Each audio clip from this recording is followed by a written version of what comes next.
para po humarap siya sa atin. Mr. Gutesa, kayo po ay umupo dito sa may gitna. Pakibigyan mo ng copy si Mr. Chair. Bigyan mo si Chair. Mr. President. Bigyan mo si Mr. President.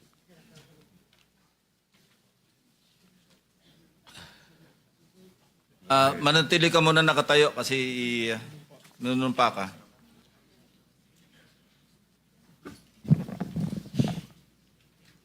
Raise your right hand. Yeah. Do you swear or affirm to tell the truth, the whole truth, and nothing but the truth in this proceeding? Yes, sir. Salamat. Take your seat, please. You may proceed. You may continue. Salamat po, Mr. Chair. Mr. Gutesa, kanina ako'y nagpapaliwanag para ipakilala kita. Narinig mo yung aking sinabi. Yes, Your Pwede mo Honor. bang i-confirm na kung ano yung sinabi ko ay yun nangyari kahapon? I confirm, Your Honor. Salamat po. At ngayon po ay hawak ko nga ang inyong sinumpaang salaysay na nung draft ito ay binasa ko. Ganun din nga po at wala namang pagbabago. At gusto ko lamang pong sabihin ninyo na mayroong pirma sa ibabaw ng pangalang Orly Regala Gutesa. Kayo po ba ang nagpirma nito? I confirm, Your Honor.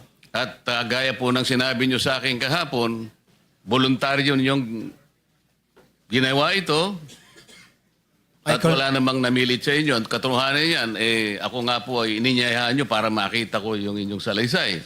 Yes, Your Honor. Ito po ipinanotaryo ninyo. Nakikita ko rin po. Totoo po ba itong notaryong ito? Totoo po, Your Honor. Okay. Ngayon, kayo na po ang magbasa para sa ganun ay marinig po ng buong kapulungan. Pwede po niyong basahin ang inyong salaysay. Maraming salamat, Your Honor. Mr. Chair, can he proceed? You may proceed. Ako po'y nagpapasalamat sa pagkakataong ito. Sa Senate Blue Ribbon Committee, Senador Ping Lacson, sir. At sa iba pang member na nandito po. Ako po si Orly Gutesa, may asawa, nasa tamang edad, Pilipino.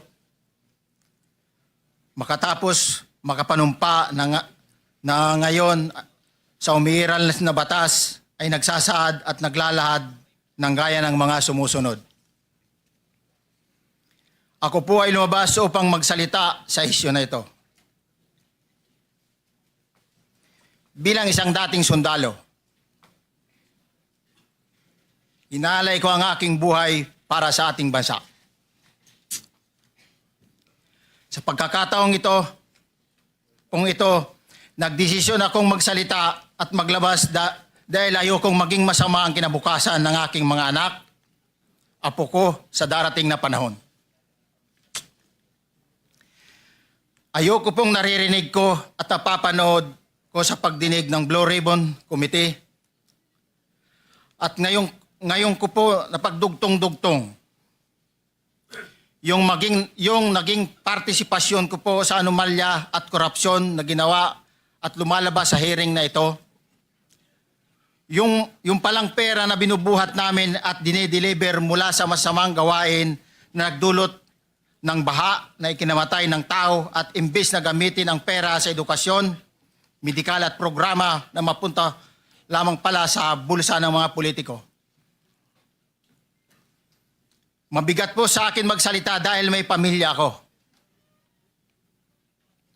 4 ang anak ko, nag-aaral pa. May asawa ako at nangangalaga sa aking mga anak at marami akong kasama sa operasyon na may kinalaman sa ibabahagi ko sa inyo. Nagtatrabaho lang po kami ng mga kasama kong sundalo sa Philippine Marines. Huwag sana isipin na aking mga kasama na nagtatraidor ako.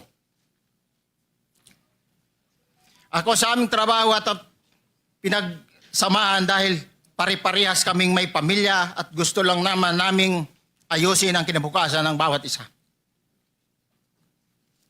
Wala akong iniisip na kapahamakan para sa kanila, bagkus ang gusto ko lang maayos ang kinabukasan ng bayan at lahat kami.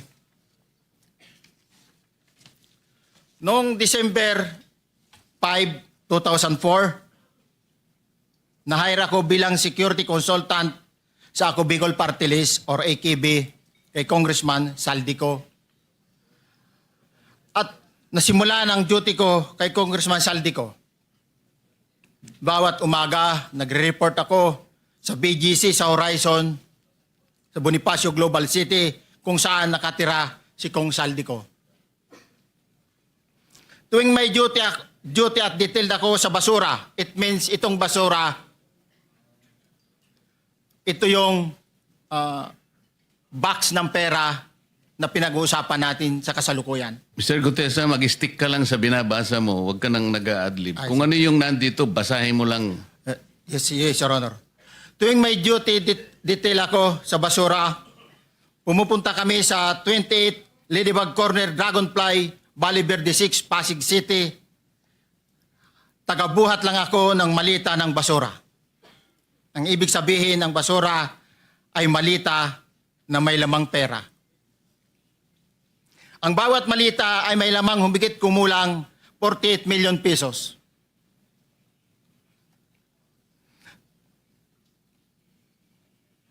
Ang bawat malita ay may post-it na nakadikit na nakasaad kung magkano ang laman ng bawat malita. Tuwing may duty detail sa basura, may pumupunta na tao na magde-deliver ng basura at nire-receive ni John Paul Estrada at Mark Tiksay. Ang mga executive assistant ni Congressman Saldico at sila ang mga detailed sa mga ganyang activities. Ang mga nangyayari kapag duty kami sa basura, kalimitang dinadala sa bahay ni Congressman Saldico sa Valle Verde 6 at tinatanggap naman ni Mark at ni Paul. Pagkatapos naming may baba ang nasabing basura, ipinapasok sa bahay ni Congressman Saldico sa Valle Verde 6 at binibilang ni Mark at ni Paul. Alam ko na ang laman ng malita ay pera sapagkat nakita ko si Paul na binuksan ang malita at inilabas ang laman para bilangin. Ang isang ehemplo na nagdala ng pera ay si Congressman Eric Yap ng AXIS Party List. 46 na malita ang dala niya sa bahay ni Congressman Saldico sa Valle Verde 6. Pagkatapos mabilang, isinakay namin sa mga sakyan patungo sa Horizon Residence sa Taguig. At dumiretso kami sa basement upang may baba ang nasabing basura.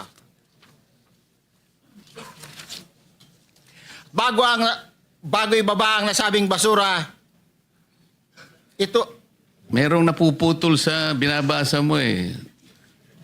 Huwag kang magmadali. Huwag kang magmadali.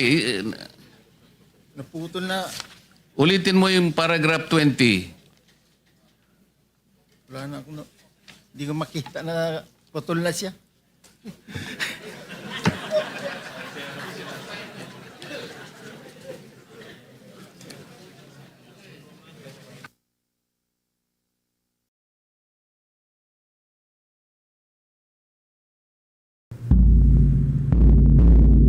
Mga kabombo, mga Castor Nation, nagkaroon lamang ho ng ilang correction sapagkat napuputol yung testimonya nitong resource person. Ito, ituloy natin mga kabombo, mga Castor Nation. Sa mga sakyang patungo sa Horizon Residence, Taguig.